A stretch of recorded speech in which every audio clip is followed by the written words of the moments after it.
আজ পর্যন্ত গ্রামে গ্রামে বাগে বাগে বাগে বাগে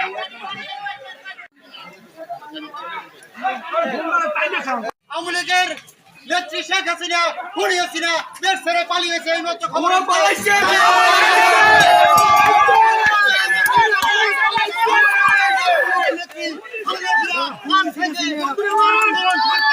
খবর করেছি আমরা বন্ধুরা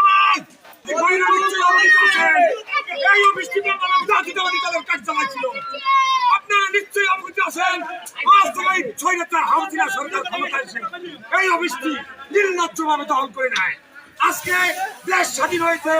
এই বাংলাদেশ জাতীয়তাবাদী দলের কার্যালয় পুনরায় পুনরুদ্ধার করা হলো ইনশাআল্লাহ এই ছাত্র সমাজ পুনরুদ্ধার করেছে আপনারা সচেতন হন নিউজ পেপার